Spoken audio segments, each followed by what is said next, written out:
Sometimes the best way to revive a franchise isn't to reinvent it. It's remembering why people loved it in the first place and then asking what 20 years of game design can add without taking anything away.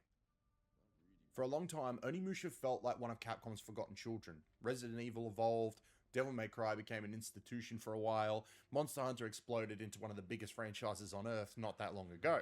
And Onimusha, it became one of those series fans would bring up whenever conversations turned to dormant Capcom IPs, right alongside Dino Crisis. Games everyone remembered today, everyone remembered fondly, but nobody really believed they would ever come back. Well, Onimusha, it's back. And after spending some time with the Onimusha Way of the Sword demo, I don't think Capcom is simply bringing Onimusha back for nostalgia's sake. I think they're trying to make it relevant again. The interesting part is that they aren't doing it by copying anyone else, they're doing it by remembering what Onimusha always was, while borrowing just enough from modern action games to make it feel new and fresh. Let's talk about the biggest misconception. One thing I noticed after the demo released is just how quickly people started calling this like Sekiro or another Soulslike. Now, I understand why. You have the shrines that function similarly to the bonfires, enemies respawn after resting, there's a generous parry system, hidden shortcuts loop back into previous areas, there's deliberate sword combat, right? On paper, sure, this sounds very Souls, except that's where the similarities mostly stop. Older Onimusha games were never really about slowly crawling through impossible encounters while retrieving lost experience after death.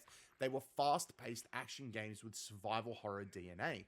You managed healing items, you solved environmental puzzles, you explored interconnected castles, temples, you absorbed souls, you unlocked magical weapons.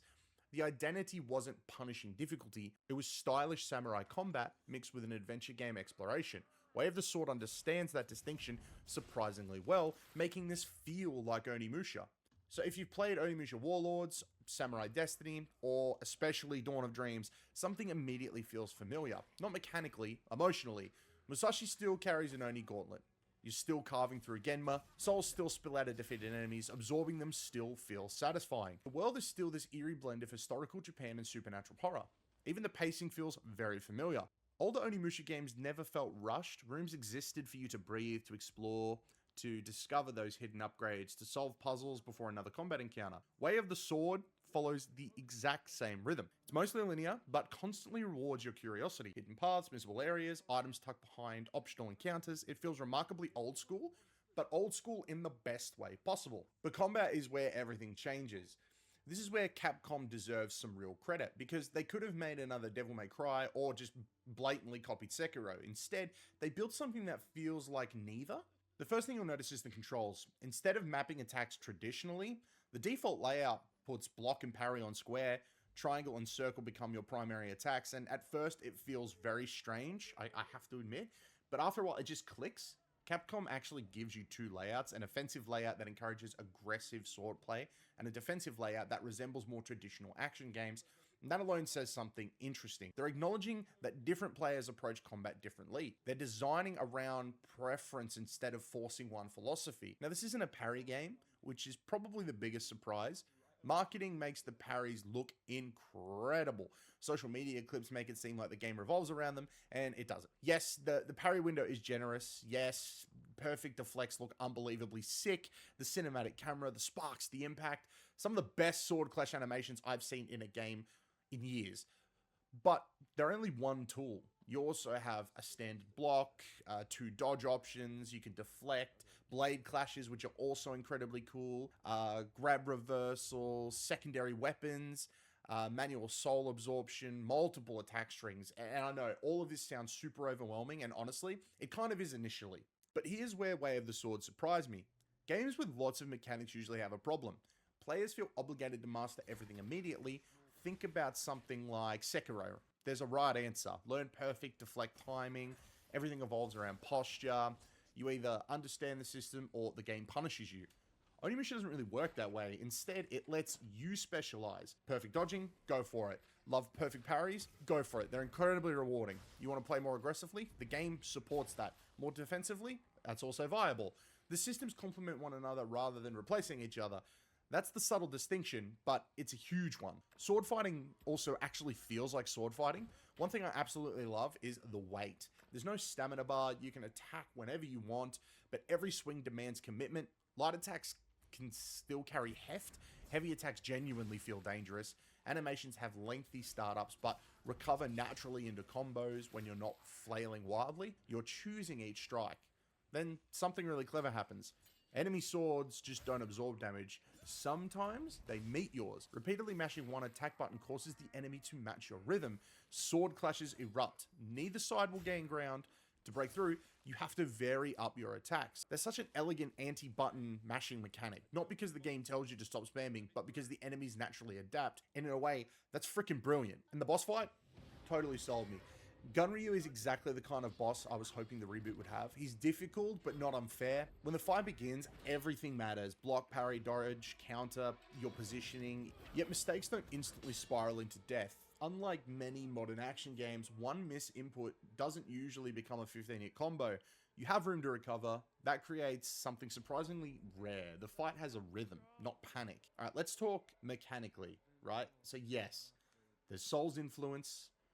Altars replace save points, enemies will respawn, level shortcuts exist, there is a currency system, but those mechanics aren't defining the experience, they're there to support it. The actual heart of the game still feels unmistakingly Onimusha. Even the difficulty options reflect that. Players can choose between story or action. Capcom isn't chasing a prestige difficulty, it's chasing accessibility, and that's exactly what this franchise needed. A way for people to access it and not feel completely out of their depth straight away. A way for people to get engrossed into this world and be excited to be in it. The animation team also deserves a raise. This might actually be my favorite part of the demo. Like, Musashi he's got personality. Not just through dialogue, but also through his animation. He adjusts his shoulder after sheathing his sword, like pulls his cloak over his arm, looks around naturally while squeezing through the narrow spaces. He makes like subtle facial expressions. He has a relaxed confidence during idle animations. Even absorbing souls has that really cool style. It's character acting. The kind AAA games often overlook nowadays. Every perfect parry, sword class, finishing blow, everything has impact. It feels expensive, and that's probably because it was. Now, the demo isn't perfect. There are still some concerns. The camera can occasionally struggle. Some encounters can feel slightly forgiving. Like, I don't want the game to be super hard, but I think it needs to be a little bit harder. Like, I'd personally love a little bit more challenge on a higher difficulty. The real question is whether these combat systems remain engaging over 20 or 30 hours. Depth is only meaningful if the game keeps introducing situations that require that depth. Now, the demo hints at that, but it doesn't prove it. Not yet. Comparing it to the classics though, this is where longtime fans can definitely relax. No, this isn't simply Onimusha Warlords again. Combat is drastically more expressive, exploration is definitely more open, the systems have become deeper, player choice is greater. But spiritually, it absolutely belongs beside the originals. The DNA never disappeared, Capcom just evolved it. The soul absorption, the deliberate pace in the atmosphere, the emphasis on cinematic sword duels, even the blend of horror and historical fantasy feels authentic to the series. It reminds me less of Capcom trying to modernize Onimusha, and that they're finally making the sequel they would have built if the franchise had never disappeared. So, I came away from this demo super excited, not because it reminded me of the old games, but because it respected them. Too many revivals either become museum pieces obsessed with nostalgia or completely abandon what made the originals memorable. Way of the Sword is walking that difficult middle ground. It's modernizing combat without becoming another Souls clone. It's embracing modern design conventions without sacrificing Onimusha's identity. But most importantly, it understands something most franchise revivals forget. People didn't want Onimusha back simply because it was gone. They wanted it back because no other series scratched quite the same itch. And after playing this demo, I think Capcom finally understands that too. If the full game builds upon everything they've put in here, expanding enemy variety, introducing meaningful progression, and maintaining this incredible combat rhythm, we may not just be looking at the return of Onimusha, we might be looking at one of Capcom's strongest action games in years. And considering the absolute incredible run Capcom's been on lately, that's really saying something.